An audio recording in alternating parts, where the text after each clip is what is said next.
بسم الله الرحمن الرحيم تبارك الذي بيده الملك وهو على كل شيء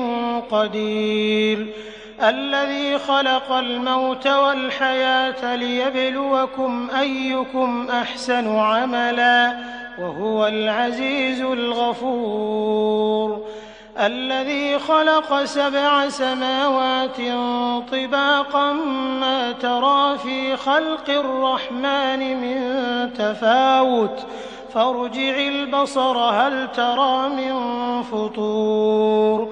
ثم ارجع البصر كرتين ينقلب إليك البصر خاسئا وهو حسير ولقد زينا السماء الدنيا بمصابيح وجعلناها رجوما للشياطين وأعتدنا لهم عذاب السعير وللذين كفروا بربهم عذاب جهنم وبئس المصير إذا ألقوا فيها سمعوا لها شهيقا وهي تفور تكاد تميز من الغيظ كلما ألقي فيها فوج سألهم خزنتها ألم يأتكم نذير قالوا بلى قد جاءنا نذير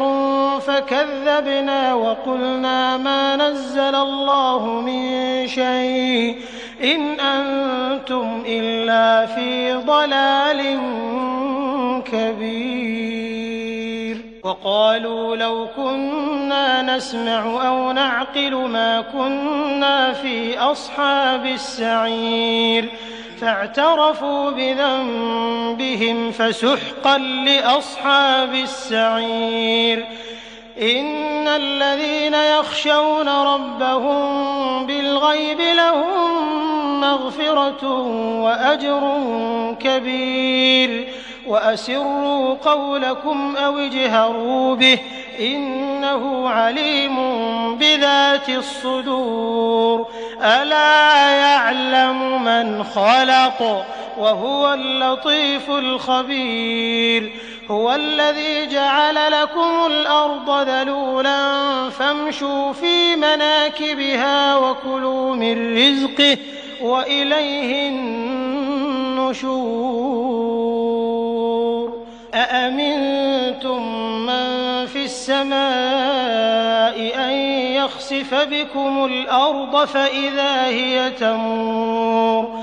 أم أمنتم من في السماء أن يرسل عليكم حاصبا فستعلمون كيف نذير ولقد كذب الذين من قبلهم فكيف كان نكير أولم يروا إلى الطير فوقهم صافات ويقبضن ما يمسكهن إلا الرحمن إنه بكل شيء بصير أمن هذا الذي هو جند لكم ينصركم من دون الرحمن إن الكافرون إلا في غرور أمن هذا الذي يرزقكم إن أمسك رزقه بل لجوا في عتو ونفور أفمن يمشي مكبا على وجهه أهدى أمن يمشي سويا على صراط مستقيم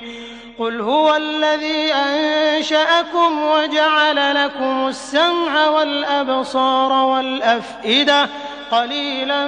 ما تشكرون قل هو الذي ذرأكم في الأرض وإليه تحشرون